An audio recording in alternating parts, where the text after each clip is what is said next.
one of the most overrated things in the gym is the conventional barbell deadlift from the floor.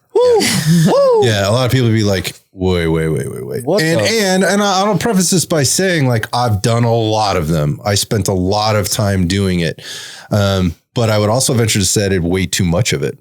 And also the application of it was probably more of the problem. And I think that's where the overrated piece comes in for me, because it starts with like, in any exercise that we're picking, it has to be why. Like, why are we doing this? And I think that's why it's become overrated, because people think they have to do it. Like, this is a basic barbell movement. It's complex, compound.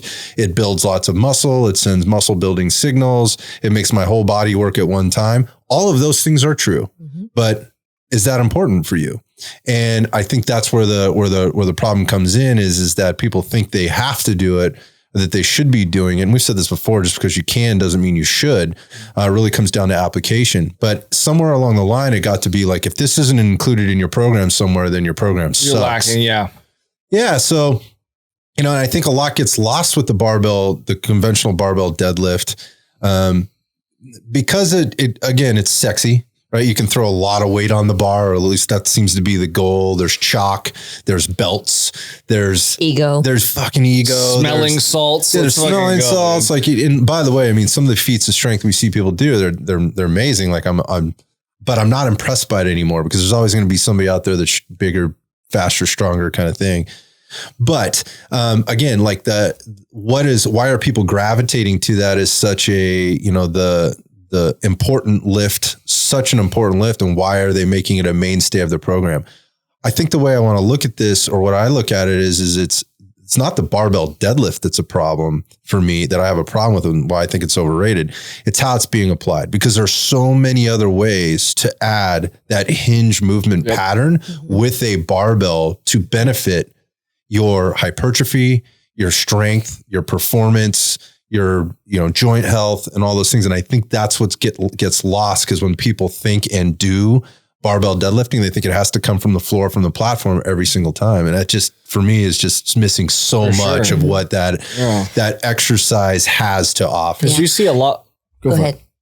Well, I was going to say, I do get. You guys having a fight? No.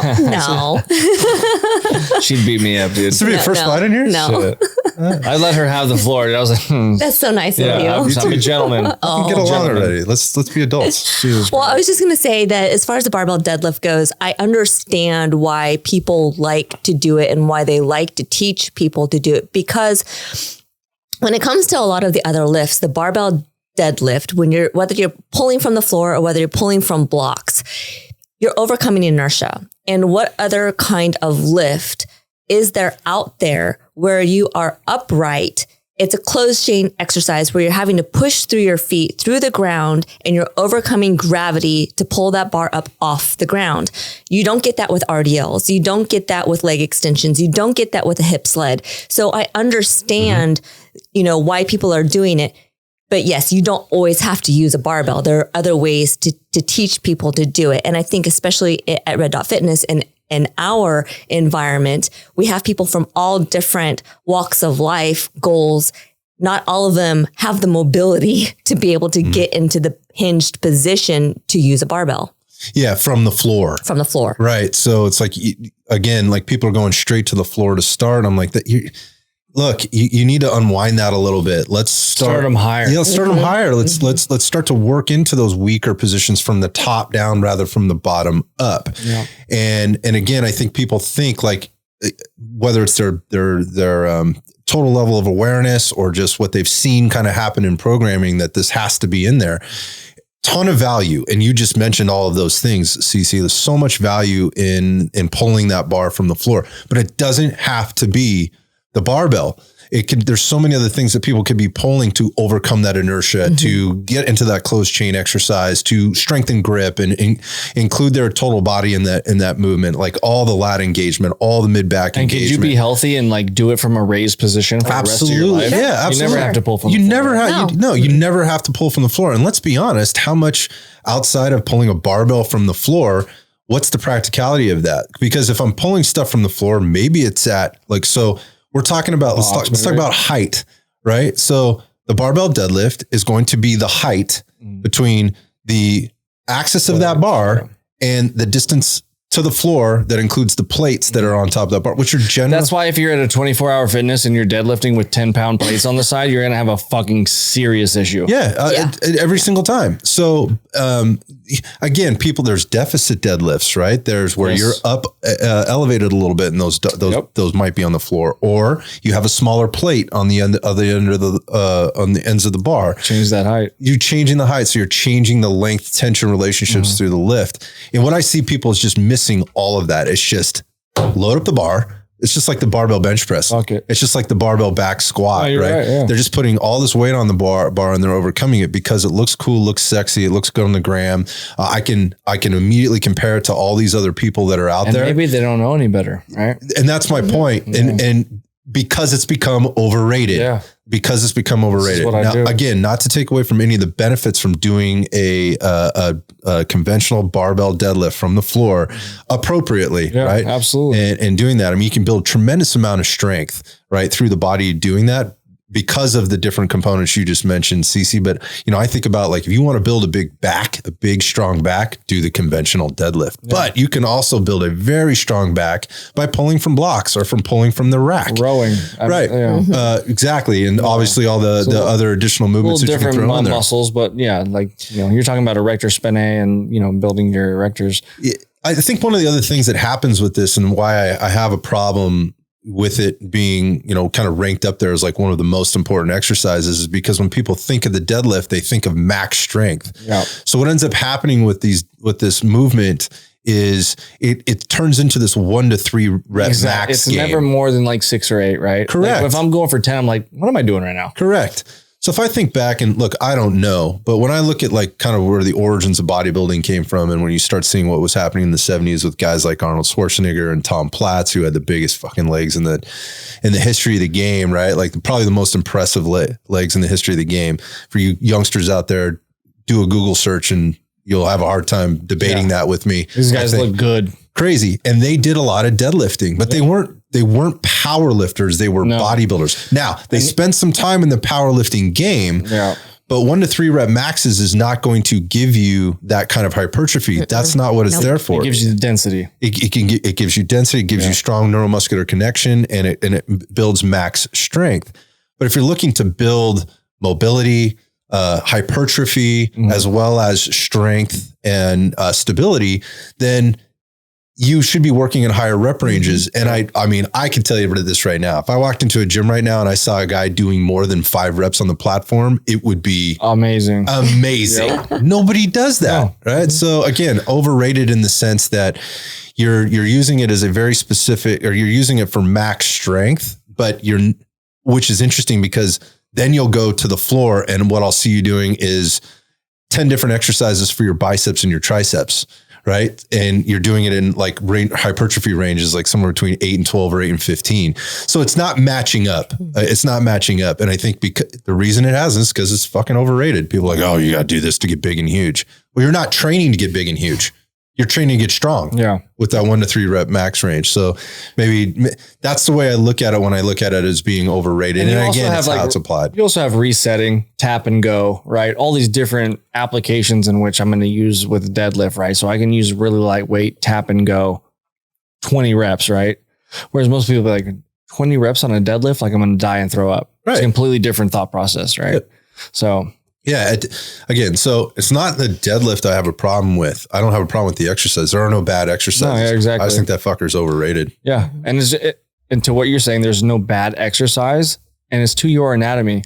So if this exercise, like for instance, for me, flies is a no-go. I can do incline flies. I find a little way on the cables, but with dumbbells, everything, it's just a no-go. It doesn't feel good. So being able just to understand what exercises work for you and what don't will give you the biggest bang for your buck. You get in and out of the gym quicker. You're not doing all of these excessive accessory exercises to try to build something when you could be doing a better foundational lift to meet all those needs. Yeah. Right? Yeah. And I think that's where most people struggle is like, well, how do I fit it all in? Look, if you got 3 hours a day to work out, right? 5 days a week. It's a good amount of time. Then you got all that time in the world, then great. Wow. Use that. Nice. I was there once maybe as a kid, but that's just not me anymore. So I'm going to choose other exercises or give me that hinge pattern. Exactly. I'm going to do a barbell hinge movement. It's generally not going to come from the floor anymore. I'm just not doing those types of things. I'm figuring it out other ways. I'm working isolateral. I've been seeing him, dude. He's been doing like a little kettlebell lateral rotation, RDL. You know what I mean? Yes. He's been getting it. Because that's what my body needs right now. Exactly. Right? I don't need to build max strength over the bar anymore. Just not where I'm at. Working the Hypertrophy. pattern. Yeah, it's a little bit of hypertrophy for sure, specifically on the one side that's atrophied due to my back issues and everything else. So, and that's super specific very to you, specific. right? Yeah. And I think more people could benefit by thinking through, like, how do I apply this for me? And that's my point. So that's what we want to get across. Yeah, exactly. So that's kind of my take on like one of the most overrated ones and my reasons why. Not a bad exercise, just an overrated just people one. could be more intentful. Yeah, totally. That's not a word, but I did it. So let's move on to the next one. Jeff, if you had to pick one, what would it be? So I guess we go with the hip thrust. The barbell hip thrust? Yeah. Dude, I'm so right there with you. I'm so right there with you. For so many reasons, it's not that I despise the movement or it's a great movement. Exercise. It depends on what you're training for, obviously. But fuck. Dude, because it's basically a glute bridge, right? Yeah. When we look at it from like a personal trainer like aspect, like these guys are on the floor, they're lifting their hips up. We're going for amazing strength endurance.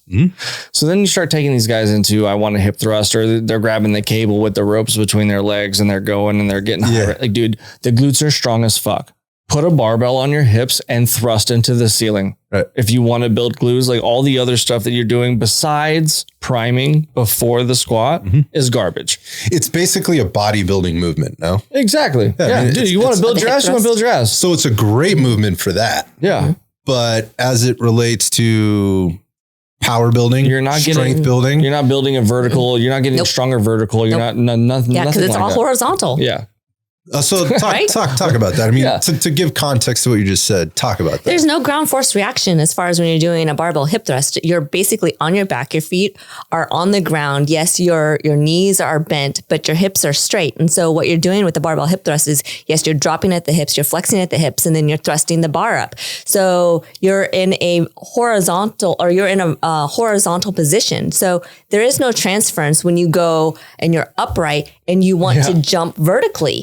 Or run faster. You literally have changed the gravity line and you're acting your body. You're adding shearing force to the hips and back. Like that's what you're doing. So I mean, I had this conversation with somebody not too long ago, it might have been last year or something like that. And he was talking about hip thrusting and how he wanted to get stronger and faster and more powerful for his vertical. And I'm like, what? No. If you want to do that, you definitely don't want to do hip thrust. Stop it right now. Trap bar deadlift with some explosive, plyos. Yeah. So again, some cleans. Yeah. I like that you picked this one, man, because again, it's not bad. It's not about it. There are no bad exercises. I literally functionality. I have all of my people doing glute bridges before they squat, which is essentially the hip thrust for activation. Exactly. Not for annihilation and hypertrophy. But at some point it turned into this thing. And there are people out there that have made entire careers and written theses and have PhDs Brett, around. We love you. Brett, we love you. I love Brett Contreras. He's a great dude. And the people that he hangs around with, Brad Schoenfeld, dude, really these guys are fucking geniuses.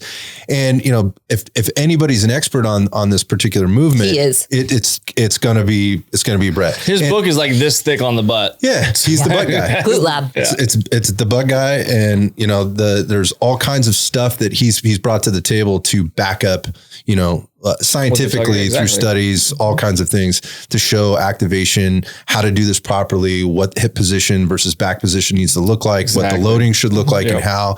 And so I get all of that, and I will take nothing away from that. I'm just saying, unless your goal is specifically, I just want to build a bigger butt, then if that's what your goal is, then do hip thrust. Yep. But what I see him showing up in workout programs like multiple times and as a major movement, like a major movement pattern, like focus on a particular day. And I think Like, why? Yeah. Like, why? Because the glutes do the last 10 degrees in hip extension. So you have hamstrings coming in using a lot of that. So people want to use my glutes. They're coming all the way to the ground on the floor doing a hip thrust. So they're unloaded. They're unloaded. So when you see these people going through short strokes on the hip thrust, you're like, oh, they're not doing all the way. No, they're actually using their fucking glutes, and that's what they're focusing on. Right.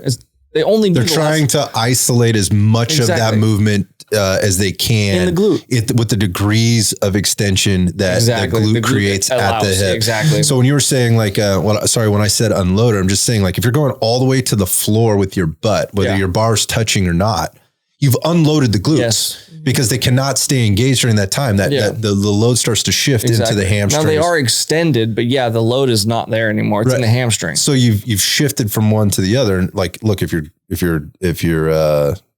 goal is to build better hamstrings and glutes, that's again, you're hitting both muscle groups, but there are so many other exercises that you could be utilizing previously to that, right? To where then you move to really overload through an entire range of motion to get those things going, and then move into that, much like you would move into like your biceps after a pull day, after a pull, or even a push day for that matter, right?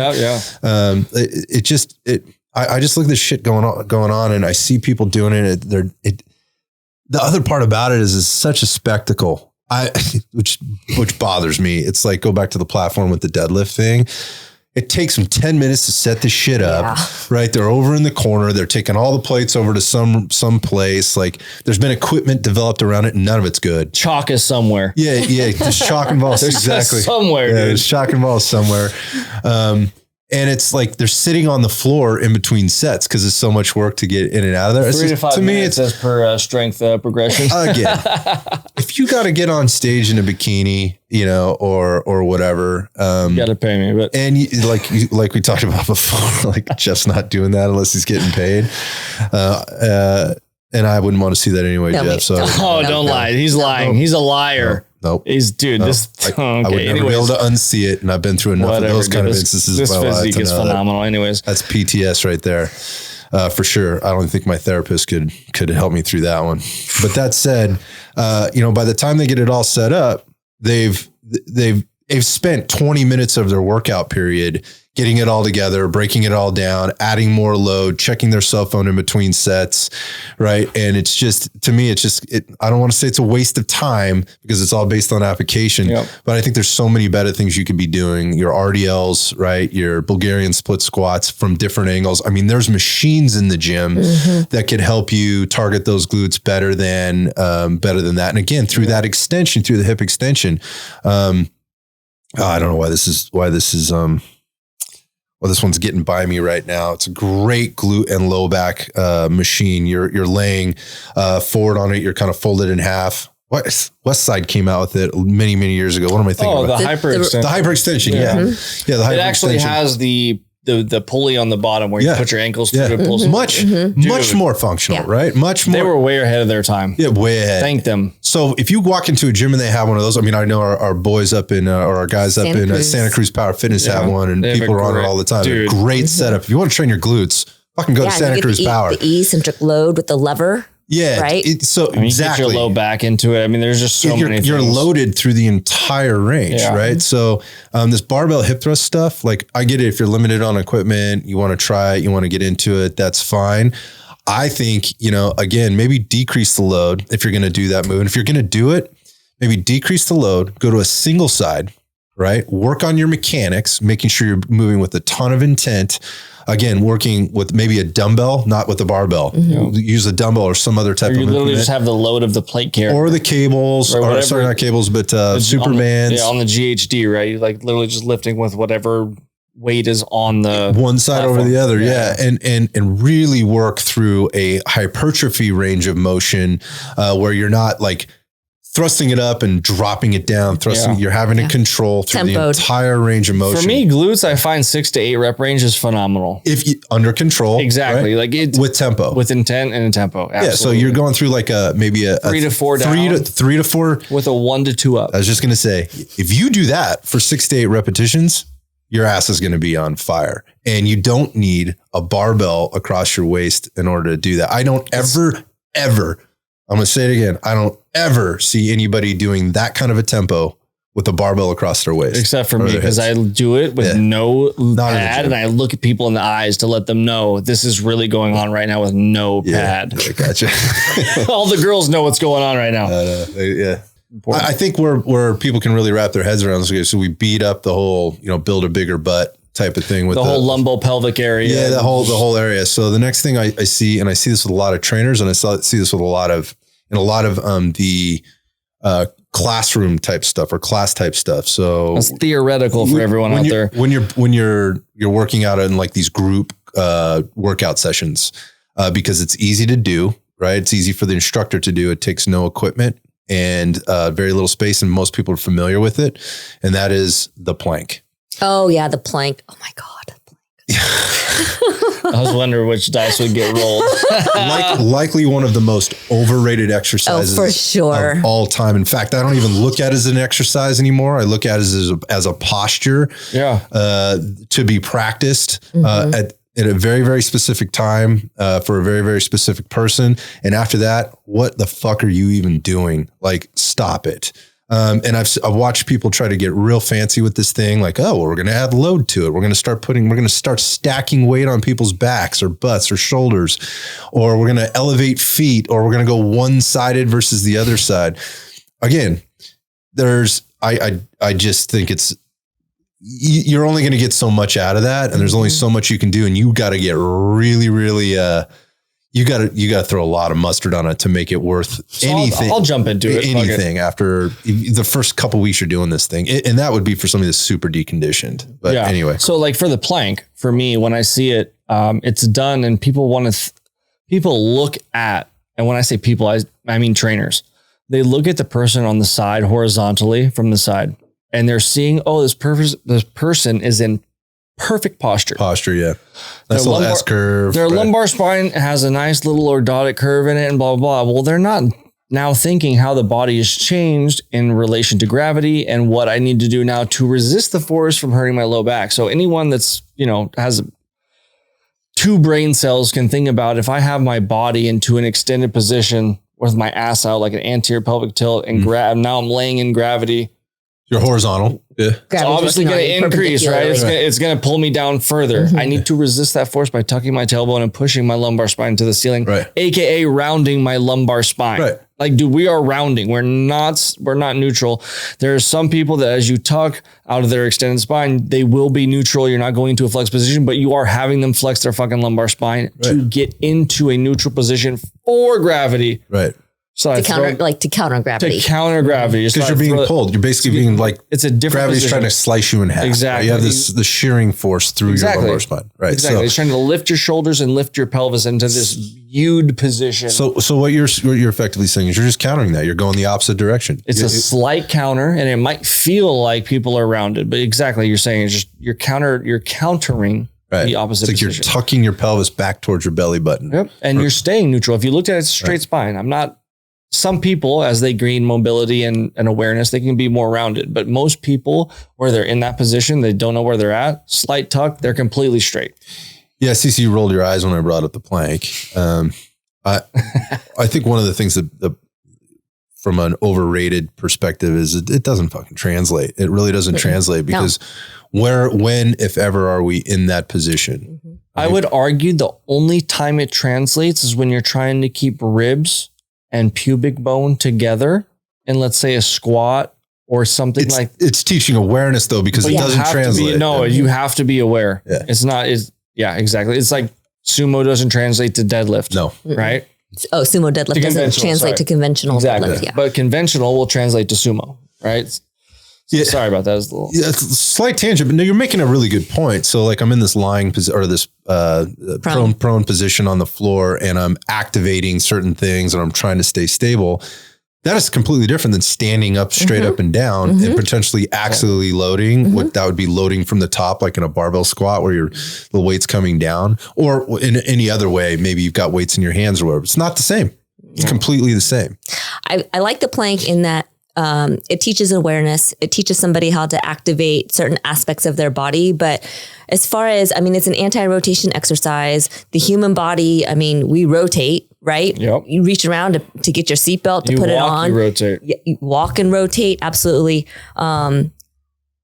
Again, I think it's good if you're trying to teach somebody some body awareness, if you're trying to teach them how to engage and irradiate, right? Mm-hmm. But as far as other than that, I mean, there's not a lot of value. There's not a lot of value. And as far as like anti-rotation, you're going to get that with your push-ups. You're going to get that with your deadlift. You're going to get that with your squatting. So as you said earlier, you got to rotate. So that was a point we were making earlier. I think, well, we were talking earlier on a different podcast about closed versus open chain. So you want those muscles to activate, just get yourself into some closed chain and open chain movements where you're loaded externally, and those muscles are going to be forced to switch on. Mm-hmm. Otherwise you're going to crumple into a ball, right? Or your posture is going to basically fall apart. Those are all the same muscles. But what I hear you saying is that rotation piece. Why would I want to lock myself in to a static position that doesn't move? Once I know how to activate, right, and stabilize, the next thing I need to be able to do really well is dynamically stabilize as my body moves through these different ranges and planes of motion, as I have different external forces or loads being applied to me. So like one of the easiest things to think about is like just standing there. You're standing at a cable machine, adjustable cable machine. We're about to do a rotation. So you've got the single handle and it's at about chest height. I grab that with extended arms right out in front of me. So I'm arm's length away with both hands, and I rotate around basically my hips. So I'm rotating my thoracic spine and maybe a little bit of my upper lumbar spine around my hips. And so what I've done now is I've used those stabilizer muscles, or those stabilizers, let's just say, that were involved in that plank briefly, right, for a little bit, that I now understand how to activate, right? And I've woken them up to a certain extent, and I'm aware of them, and they help me hold that structure together while the movers, right, move me through that range of motion. Now, the reality of it is, to Cece's point, like we're built to move. We're not built to stay static. We don't have 4 points on the floor like you do in a plank, or 3 if you want to get fancy with your plank, right? And on an unstable surface, if you want to get fancy with like a physio ball or something like that. Man. I think there's a time and a place for putting those things into people's programs. But the bottom line is you got to be able to rotate. So working anti-rotation as a mainstay or as a major part of your fitness program for a basic human, or for anybody that's looking to improve their performance and or their strength at a high level, is a waste of time. I've done it for 30 seconds. Once the client acknowledges what I need them to do, we're done. We're rotating. Yeah, we're moving on. Yep. And I get where, for a long time it got really popular, and, I even still see some of the major certifying bodies, still adding this stuff in as a activation type of thing. Okay. So for somebody that's completely unaware, right, of how to do any of this, of how to breathe, of how to activate, of how to stabilize, that can be a really safe, right? Yeah, absolutely. Very, very safe place for somebody to kind of learn how to do that. And then we can start to talk to them about breathing. Increase the load as they like with the resistance band, have them step away from wherever the cable is positioned. And all of those, or are we talking about the plank or the rotation? The rotation. Oh, I'm talking about the plank. I'm talking about the plank. So, but in terms of resistance and adding resistance, you might add some lateral resistance from the side where you're pushing on them, giving them manual resistance to the side. So they're learning how, I feel that pressure. I need to engage here to get back, or I'm getting pulled, or I'm being pushed. And those are ways to switch people on, right? And get them to understand. But the bottom line is, you're never going to be doing that where your arms are fixed and your feet are fixed at the same time, or your upper body and your lower body is fixed to a point in life. I'll challenge you. And if you have that good awareness, there's other exercises that you should be doing. 1000%. So like to add those into your exercise program for anything outside of a total novice, for me is just kind of a waste of time. Now, here's the other thing that I hate about the plank, that people try to make it fancy by adding on other things to the plank. Like one of the ones that I just find this one fascinating. They're planked on 3 points, 1 elbow, 2 feet. They're using a cable or a band to do some type of a fucking row. Yeah. Like, why? What are you doing? What is like? Are you like exactly? You a Navy person where you're in a plank where you need to like row towards you? That's so crazy. I mean, what would the argument even be there? Like, what would the debate? Oh, well, you're teaching them how to actively stabilize by and move through some type of shoulder flexion and extension at the same time, whatever else. But why that? Are they going to resign because of that? Like, yeah, I mean, like, oh, my trainer makes me do the coolest things ever. And oh man, I can do a side-lying plank with a cable row at the same time. What the fuck is the even point? Like, hey, are you rowing? Are you planking? Like, what's going on? What are you trying to train there? You start mixing these multiple movements and multi-plane. Stop it. Exactly. Stop it. This doesn't make any sense at all. Now, there's nothing wrong with multiple movements in a plane, but what are you trying to achieve? It's a circus trick. Right. And not to say that, again, not to say the plank can't be a good choice for exercise prescription for somebody. Again, it's going to be somebody that's just getting started, that needs some awareness. Maybe they're coming off some type of an injury where they need to kind of reconnect with some things, build some confidence, and some endurance, because I think you can build some of that to a certain extent. You were kind of mentioning, Jeff, once I've got them there for about 30 seconds after that, like, let's move on. Yeah. Like, let's get out of there. Holding a plank for 2 minutes. I mean, if you think about what's going on, once you've increased the brace capacity for what you're doing and you understand how to brace, yeah, you can add some load to increase that brace capability. But after you understand how to do that, you can do it axially. Yeah. Right. Yeah. You should be doing that through all through your other movements. Right. Exactly. And overloading externally through all these other things. So for me, when I do abs, I'm really thinking about like, what's the functionality for me? So I have a slight anterior pelvic tilt because I played hockey and just the way that I was positioned as an athlete.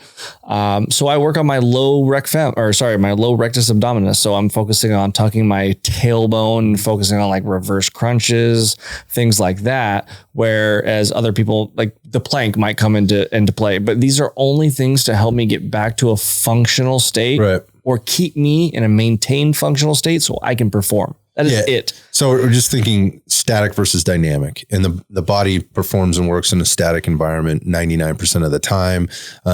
People might make arguments with that. Well, you're sitting most of the day and you should be able to brace and but again, the plank isn't the same as sitting, right? And it's not the same as standing either. So let's just leave it with that, the plank, probably one of the more overrated exercises for a very long time. And just because you're trying to make it fancy, adding other things doesn't necessarily make the plank that movement any better. Move on, start getting the body moving through multiple ranges and planes of motion, and challenge those stabilizers and that breathing, the breathing patterns that you can effectively coach somebody to begin to start doing in some type of a movement that actually is going to help them or ultimately build strength. Because this is the other thing about the plank, right? Like, how do you continually load that to where you're going to get a continual progression in that?